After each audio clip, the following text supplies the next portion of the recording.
time. Check into your body. Do you have your flat feet, your flat bottom, your calm, safe body, quiet mouth with your eyes on the action?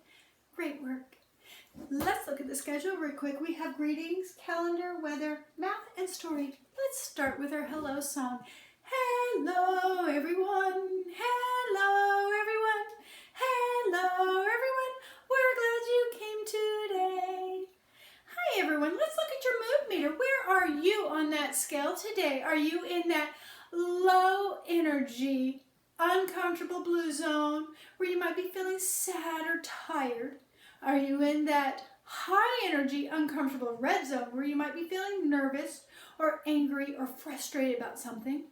Are you in that high energy, comfortable yellow zone where you might be feeling happy or surprised or maybe a little silly? Are you in that comfortable low energy green zone where you're feeling calm or relaxed? Check in, tell someone around you. We'll wait.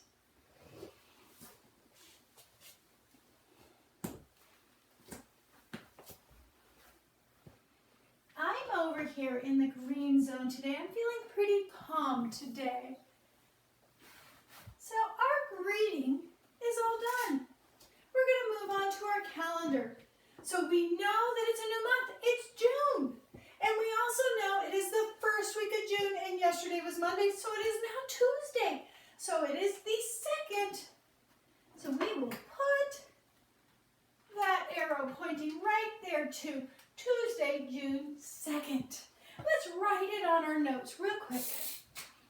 Tuesday, T-U-E-S-D-A-Y, June, J-U-N-E, and a number 2, and the year is 2020. Great work, everyone. So our calendar is all done. We are now moving on to our weather. So you're going to look out your window to see what you can see. Today in North Bend, Washington, it is beautiful and sunny, and it's feeling warm because it's at 68 degrees. So we're going to put it right there. And let's write that on our notes. Hi, Pele. So let's write sunny, S-U-N-N-Y, 68 degrees, and warm, W-A-R-M. Great work, everyone. So we're going to take the weather and move it on. So now we're in math. Taking out our dice to do our addition game. I'll back up and roll the dice. That's the number 1. I will write it right here. Rolling the dice again. 1, 2, 3, 4, 5. I'll write the number 5 here. Let's add those two numbers together. 1, 2, 3, 4, 5, 6. We'll write the number 6. Let's say that math problem. 1 plus 5 equals 6. Great work, everyone. Let's roll the dice again. Another number 1. I'll write that right here. And we'll roll again. 1, 2, 3, 4, 5. I'll write the number 5 right here. Let's add those two together. 1, 2, 3, 4, 5, 6. We have the same problem twice. Let's roll again. 1, 2, 3. Let's roll one more time. The number 1. Apparently that number 1 wants to show up a lot today. 1, 2, 3, 4. Let's say that math problem together. 3 plus 1 equals 4. We're going to roll our last time. Whoop! Hi, honey. 1, 2, 3, 4, 5. Did that get too close to you? We wrote the number 5. You're going to need to move. Come on. Come on, move over so people can see. Rolling again. 1, 2, 3, 4, 5. Let's add those two together. 1, 2, 3, 4, 5, 6, 7, 8, 9, 10. So we'll write the number 10. Let's say that math problem together. 5 plus 5 equals 10. Great work, everyone. Looking at our schedule, what do we have next? Because our math is all done. We're moving on to our story. We have a story that I found that I thought would be very good for us. It's called Enemy Pie. It is about a young man whose dad helps him solve a problem.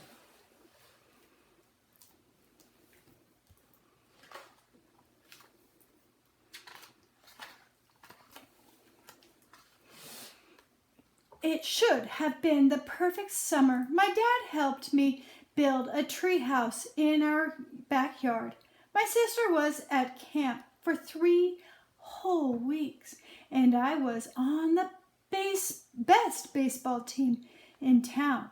It should have been a perfect summer, but it wasn't. It was all good until Jeremy Ross moved into the neighborhood right next door to my best friend Stanley. I did not like Jeremy Ross. He laughed at me when he struck me out in a baseball game. He had a party on his trampoline and I wasn't even invited. But my best friend Stanley was. Jeremiah Ross was the one and only person on my enemy list. I never even had an enemy list until he moved into the neighborhood. But as soon as he came along, I needed one. I hung it up in my treehouse where Jeremiah Ross was not allowed to go. Dad understood stuff like enemies. He told me that when he was my age, he had enemies too, but he knew of a way to get rid of them. I asked him to tell me how. Tell you how? I'll show you how, he said. He pulled a really old recipe book off the kitchen shelf. Inside there was a worn-out scrap of paper with faded writing. Dad held it up and squinted at it. Enemy pie, he said, satisfied. You may be wondering what exactly is in enemy pie. I was wondering too. But Dad said the recipe was a secret. He couldn't even tell me. I decided it must be magic. I begged him to tell me something, anything. I would tell you this, he said. Enemy pie is the fastest known way to get rid of enemies. Now, of course, this got my mind working. What kind of thing, disgusting thing, would I put into a pie for an enemy?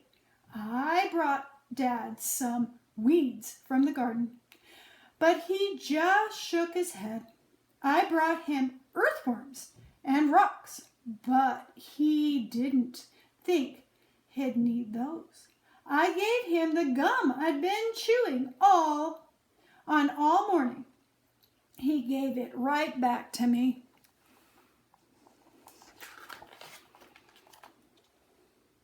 I went out to play alone. I shot basketball until the ball got stuck on the roof. I threw a boomerang that never came back to me, And all the while I listened to the sound of my dad chopping and stirring and blending the ingredients for enemy pie. This could be great summer after all. Enemy pie was going to be awful. I tried to imagine how horrible it must smell, or worse yet, what it would look like. But then when I was in the backyard looking for ladybugs, I smelled something really, really, really good. And as far as I could tell, it was coming from our kitchen. I was a bit confused. I went in to ask Dad what was wrong. Enemy pie shouldn't smell this good. But Dad was smart. If enemy's pie smelled bad, your enemy would never eat it, he said. I could tell he'd made enemy pie before. The buzzer rang and Dad put on the oven mitts and pulled the pie out of the oven. It looked like plain old pie. It looked good enough to eat. I was catching on. But still, I wasn't really sure how this enemy pie worked. What exactly did it do to enemies? Maybe it made their hair fall out, or their breath stink. Maybe it made bullies cry. I asked Dad, but he was no help. He wouldn't tell me a thing. But while the pie cooked, he filled me in on one job. He talked quietly. There is one part of enemy pie that I can't do. In order for it to work, you need to spend a day with your enemy. Even worse, you have to be nice to him. It's not easy, but that's the only way that enemy pie can work. Are you sure you want to go through with this? Of course I was. It sounded horrible. It was scary, but it was worth a try. All I had to do was spend one day with Jeremy Ross. Then he'd be out of my hair for the rest of my life. I rode my bike to his house and knocked on the door. When Jeremy opened the door, he seemed surprised. He stood on the other side of the screen door and looked at me, waiting for me to say something. I was nervous. "Can you play?" I asked. He looked confused. "I'll ask my mom," he said. He came back with his shoes in his hand. His mom walked around the corner to say hello. "You boys stay out of trouble," she said, smiling. We rode bikes for a while and played on the trampoline. Then we made some water balloons and threw them at the neighbor girls, but we missed. Jeremy's mom made us lunch. After lunch, we went over to my house. It was strange, but I was kind of having fun with my enemy. He almost seemed nice, but of course I couldn't tell Dad that since he had worked so hard to make this enemy pie. Jeremy Ross liked my basketball hoop. He said he wished he had a basketball hoop, but they didn't have room for one. I let him win a game just to be nice.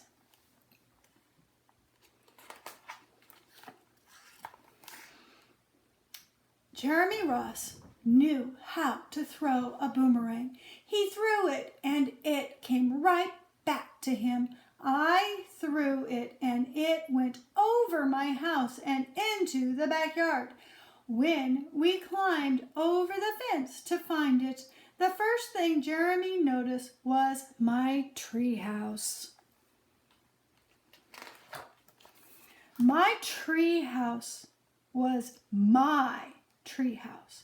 I was the boss. If my sister wanted in, I didn't have to let her. If my dad wanted in, I didn't have to let him. And if Jeremiah wanted in, can we go in? Go in it? He asked. I knew he was going to ask me that, but he was the top person, the only person on my enemy list, and enemies aren't allowed in my treehouse. But he did teach me to throw a boomerang, and he did have me over for lunch, and he did let me play on his trampoline. He wasn't being a very good enemy.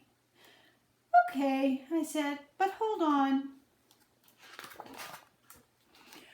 I climbed up ahead of him and tore the enemy list off the wall.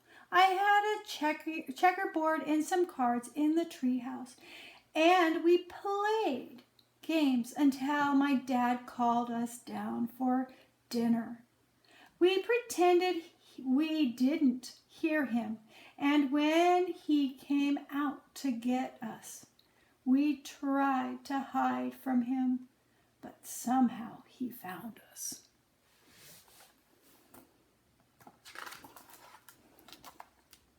Dad made us macaroni and cheese for dinner, my favorite. It was Jeremiah's favorite too. Maybe Jeremiah Ross wasn't so bad after all.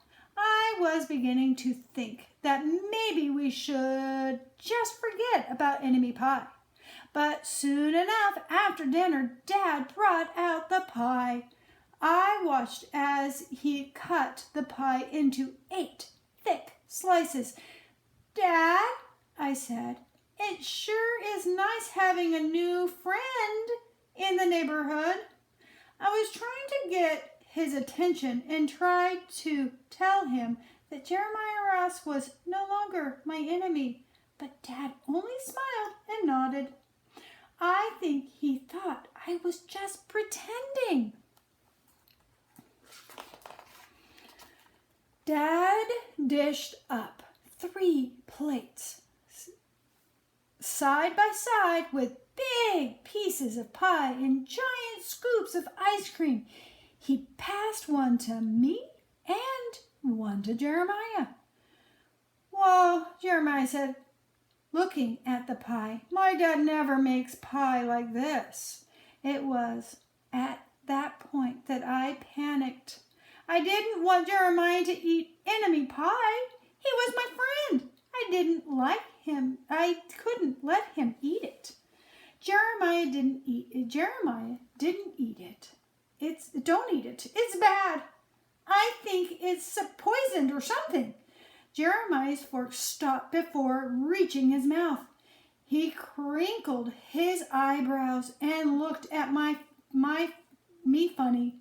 I felt relieved. I had saved his life. I was a hero. If it's so bad, Jeremiah asked, then why has your dad already eaten half of it? I turned to look at my dad. Sure enough, he was eating enemy pie. Good stuff, he mumbled through a mouthful, and that was all he said. I sat there watching them eat enemy pie for a few seconds.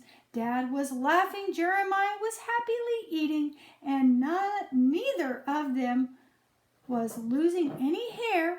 It seemed safe enough, so I took a tiny taste. Enemy pie was delicious. After dessert, Jeremiah rode his bike home, but not before inviting me over to play on the trampoline in the morning.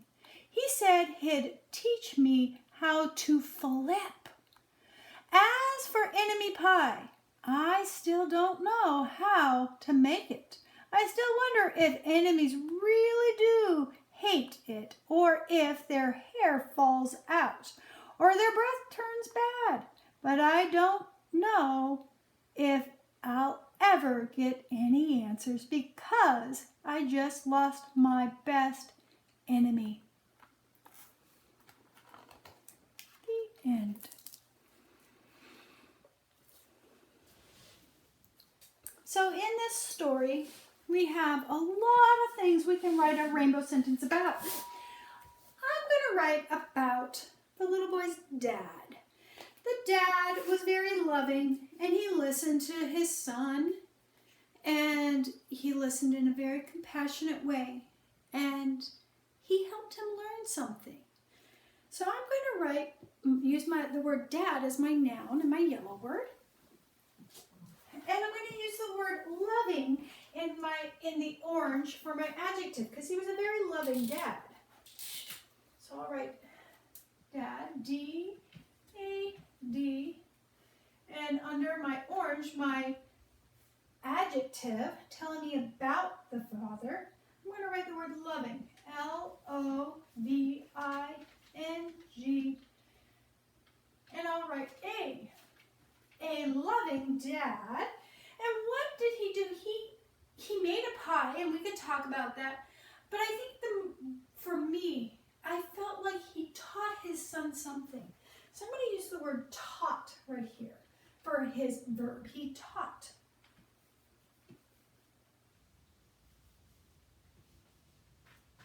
He taught his son, and he was very kind about it. He was very kind when he taught his son how to be friends and how to take the time to learn about someone that he doesn't necessarily like. And he took the time to really show him affection and be there and be caring. And where were they? They weren't at school, they weren't at a mall. In the story, they were in their neighborhood, and the father was in their house. So I'm going to write at home. At home. And what are we missing at the end of our sentence? A period.